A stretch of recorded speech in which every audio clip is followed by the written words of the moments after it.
it's happened leads us to push away the sadness that things aren't the way we want them to be. But when we do open ourselves up to radically accept, it helps us to, and we eventually do in that moment feel sad actually. But what comes after that is a deep calm. And I think many of us have done this intuitively. I don't think that radical acceptance might be a new word, but the principles I'm talking about, I think all of us have done in some ways or another in our lives, in some moments more successfully, in other moments less successfully. But when you've sensed that, when you've been like, yes, this is what it is, there is some sadness, and yet there is some calm. There's that fighting, that struggle is released.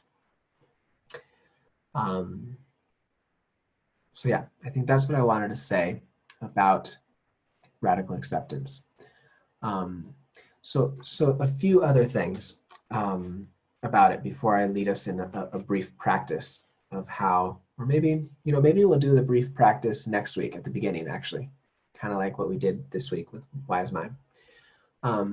So a few other things I want to say about radical acceptance is that we often use it in combination, right? So we do change things. And even when we're working to change things, they're not going to totally be what we want them to be, right? Again, like most of my examples are mental health examples because it's my own personal struggle as well as what I do professionally. So I work with lots of people. So a lot of times there'll be substance abuse problems, right? So people will experience a lot of sadness, and then with in trying to cope with that sadness, what happens, or that shame or whatever the emotions that show up, the disgust, is that people will use substances. And it's tricky because we just don't have anything in the world of psychology that can compete with that, right? If someone is feeling like anxiety of a 9 out of 10, and then they smoke a joint, they can drop their anxiety to like a 1, right? And they can drop it in minutes. We don't have anything in clinical psychology that can take your anxiety from a 9 to a 1 in minutes, not even Xanax, right? It's just not going to happen. And so a part of what acceptance looks like is acknowledging there are other ways. I have a myriad of other skills that I can help people when they have anxiety of 9 to bring it down. But no matter what skills, right, it might look like teaching people to use some distracting skills, some self-soothing skills, skills to improve the moment, skills to do something we call opposite action and to radically accept, right? And I can teach all these skills, and each of them might shift from like a 9 to an 8.3 to an 8.1 to a 7.5. But maybe 30 minutes later, an hour later, they're still at a 6 out of 10 anxiety. And they're like, yeah, this sucks, because if I had used my other coping mechanism, I would already be at a 1 or a 2 it would be faster, it would be easier, and it would be more effective, meaning how much of a drop in my painful emotion. Radical acceptance in this case means I accept that there's not such an easy way to cope with what's going on, and also accepting that even when I do use long-term effective ways to manage my anxiety or my sadness or my shame or my disgust, that it's probably going to still be at a 4 or 5. It really depends on the situation, right? Maybe I forgot to call my mom for her birthday. I think in that situation, I might feel guilt. But if my guilt is a 9 out of 10, right, then we want to use different skills to bring it down. But we're not going to bring our guilt to a 0. If I totally forgot my mom's birthday, I think everyone will have different ideas of what your level of guilt should be. I think for me, it'd probably be at a 4 or 5. Oh my gosh, shoot, right? And so radically accepting that I can use skills to bring me from a guilt of level 9 down to a 5, and then radically accepting that now I just need to sit with guilt of level 5, and that's important information. And maybe when I sit with that guilt, I'm going to put together a plan to make sure it doesn't happen next year, or to make it up in some way that feels right for my values. So radical acceptance is something that we're constantly balancing. Again, recognizing that my bias personally is change, is usually option A, but when that's not available, trying to figure out what is option B going to look like. So how about instead of talking more, I'll let people ask a few questions before we wrap up. Okay, wonderful. So I have a question from one of our participants, and it is, yeah. How do we balance radical acceptance with not squashing our own boundaries and needs? Yeah. I think part of it is it's so hard, but maybe trying to be dialectical, right? The idea of, let's say you have, I'm not sure if you could give me like a specific example of a boundary.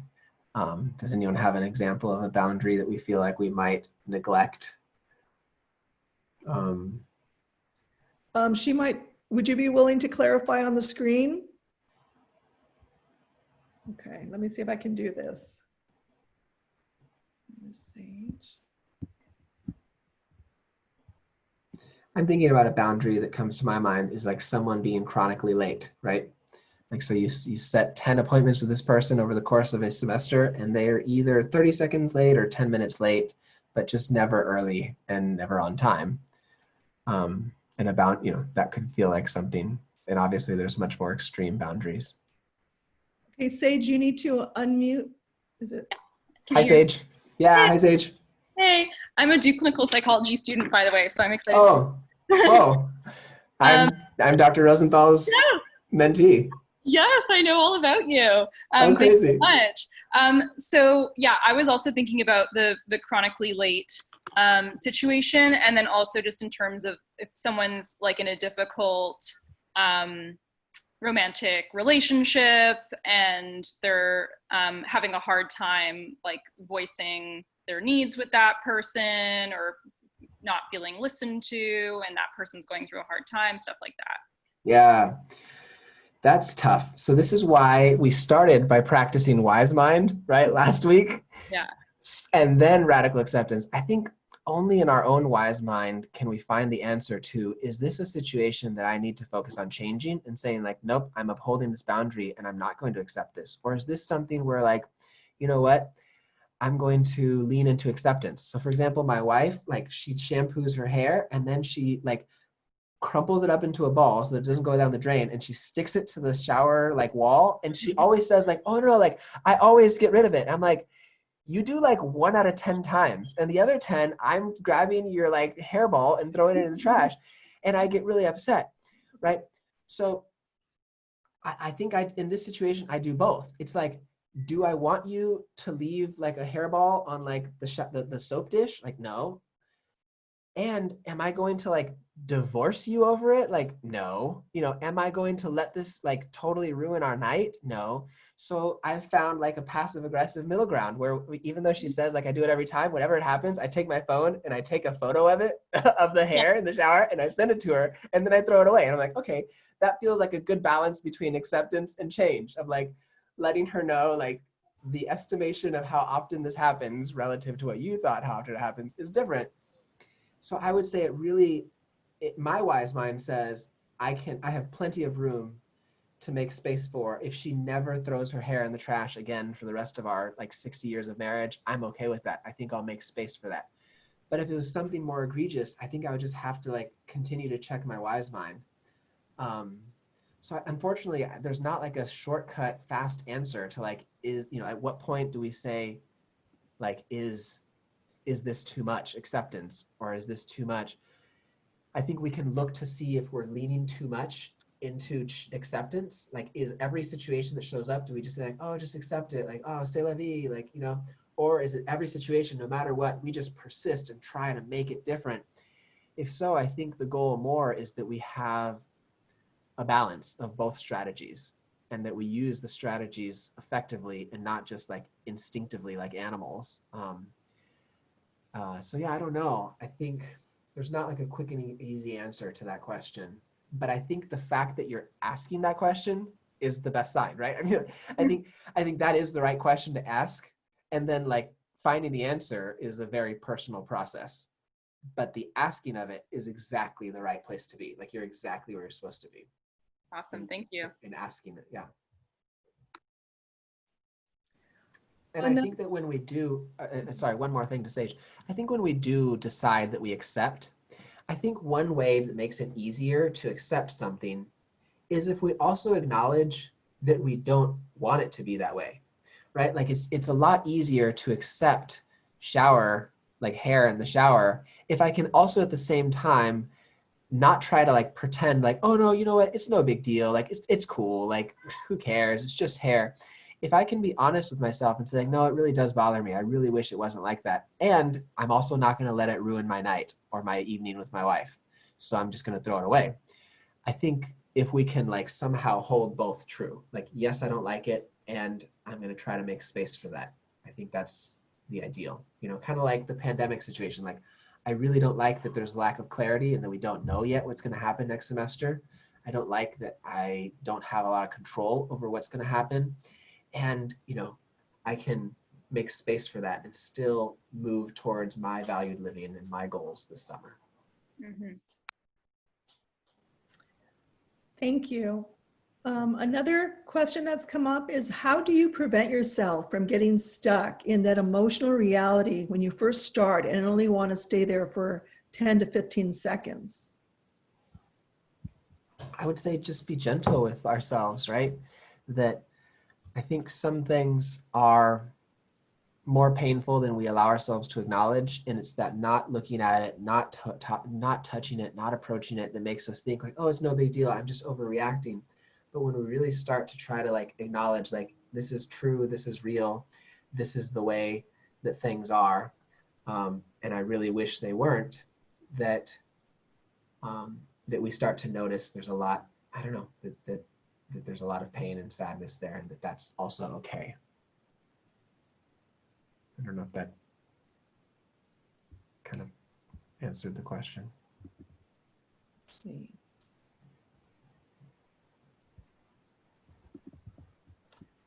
Another question is just that this is really interesting, but we talked about the whole and completely piece, that it feels intimidating. So just how to get started in a segment. Okay, so we'll practice this next week, but I'll like give you a sneak preview. So one way to accept is to actually start with your body. I think sometimes, especially if you're at Pitzer, or if you're like a parent, if you're an alum, or if you're a parent of a student or alum, probably you're really smart. And that probably means you rely way too much on your brain to solve problems. And I think the same is true. Like, we encounter something we can't accept, and we try to use a real cognitive, a real cerebral approach to trying to like, let me accept. And we try to rely way too much on our prefrontal cortex to make that happen. So what if we started by like trying to use our body to say like, you know what, I'm going to use what we call willing hands. Because think about it, when you don't accept something, what is your physical posture? You kind of want to be like this, right? You want to close your fists, you want to close up your body. And radical acceptance with your body would be like, I put my hands in an open palm posture like this, and I set them on my lap, right? That's one way. Another way is what we call half smile. Think about like when you can't accept something. So I saw this horrible news of an African-American man today, where something really horrible happened to him by the police. I was really upset. It really messed me up today. And my face, I just noticed my face just like crinkled up as I was reading this on Facebook. And I just noticed all this tension like flow into my body. And radical acceptance is the first step, is saying like, this is real. This actually happened. I wish it didn't. I wish it wasn't true. I wish it wasn't real, and it is. And that's the first step to being able to do something meaningful. And so the first thing that I did is I just relaxed my face, right? And try to let go of fighting it with my face, because crunching up my face isn't changing what happened. And so I would say we do something actually called half smile. And it's first relaxing your face, and then it's ever so slightly just curving the edges of your lip up. And it's not smiling for the rest of the world. It's actually like a very internal smile. It's a smile of like maybe no one else can even see that I'm doing it, but I can slightly feel the muscles right here that barely tensed. And what that's doing is it's sending a message to my brain that says, okay, right? It's saying I'm willing. And I think willingness is the closest and the easiest word that we can use for acceptance, right? It's saying I'm willing for this to be real and true. I don't want it. I don't like it. I hate it. I wish it wasn't. And I'm not going to use my energy fighting what's happening now. And so it's just saying, okay, it's when we stop fighting. And so we can use our body, right? So maybe you're like sitting in a long line, and maybe you like I went to Costco the other day, and I was in this super long line, you know, where there's like literally probably, I think there's like 7 people in each row. And I'm one of those people that wants to calculate like what's the shortest line, and I calculated wrong. And my line, like if I had gotten into the other line, I would have actually been done 2 people earlier. The person that was checking people on my line. And so I'm sitting there and feeling really upset, both at myself for having chose the wrong line and upset at the person for like beeping the stuff so slow. And so I can just put my hand on my grocery cart, close my eyes, relax my face, and do half smile. It doesn't mean that at that moment I'm suddenly just like riding on like a unicorn in the clouds, across rainbows, but slightly it releases some of that tension that I'm holding. Other ways are just saying to myself, like, again, this is very personal now, but I say to myself, yes. Because when I'm not accepting, I'm like, no, no, no. And it just looks like this. And I just say like, yes, this is real. This is true. And I might repeat some version of that, or the repeat to myself the thing that's hard to accept. So maybe it's that like, we don't know if we're going to be back on campus in the fall. And that is really hard to accept. And it's really upsetting and it's painful. And so actually radical acceptance is just saying that in my head of like, we don't know if we're going to be back on campus in the fall. We don't know, right? And what happens with my mind is it starts going to problem solving. And it's like, oh, but maybe if and maybe I should write an email. And then my mind also goes to like hopelessness, like, oh, who cares? Noticing if I'm going to problem solving and bringing it back. Or notice if my mind gets distracted and I start thinking about what I'm gonna have for dinner and bringing it back. And so I can practice by just saying, this is real, this is true, this is the way things are right now. And so those are some ways to practice of like using your body to open up to what is, and using words like yes and willingness to be willing to experience what is. Okay, we have one final question for you, and this has to do with someone who's experiencing insomnia. What are some ways that I can apply this to my challenge with insomnia? Yeah, it's tough. Insomnia is tricky because the more you fight it, the harder it is to fall asleep, right? Because you like look at your clock and you're like, oh my God, it's like already midnight. Like I'm supposed to be to bed at 1 because I got to get up at 6. There's a really important meeting. I got a really important project. You're like, oh, it's like 12:30. And the more we think about it, the more upset we get. And the more we want sleep, the more agitated we get. The more agitated we get, the harder it is to be calm, to have a slow heart rate, to have slow breathing, to fall, which are things that we need to be able to fall asleep, right? We're not going to fall asleep with a heart rate of like 95 beats a minute. And so it's trying to find out like, what does it look like for me to be open to what's happening now? To say like, yeah, I'm not falling asleep right now. This is certainly not how I was hoping this night would go.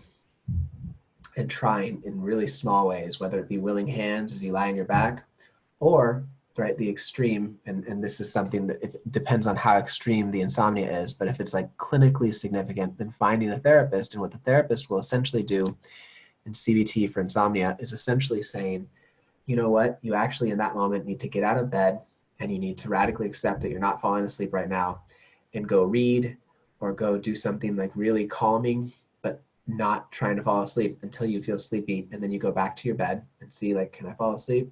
Lay there for 15 minutes. If you still haven't fallen asleep, you're like, you know what? It's not happening right now as much as I want it to. So I'm getting back up and I'm gonna like go and just like stare at my fireplace for the next 20 minutes, right?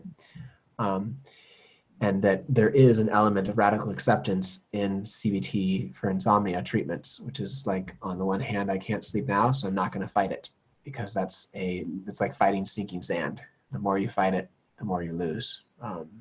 And that's true for a lot of things in our lives, which is why radical acceptance is not the solution by any means to insomnia, but it is an essential and necessary part of any effective treatment for insomnia, because the step one is to acknowledge it's not working right now, I'm not falling asleep, and to accept that fact as much as we hate it, and as much as we're like, but I've got this super important thing that I've got to do tomorrow, and I've only got 4 more hours left before I need to wake up for that thing, and saying, yeah, but I'm not, so I'm getting up right now.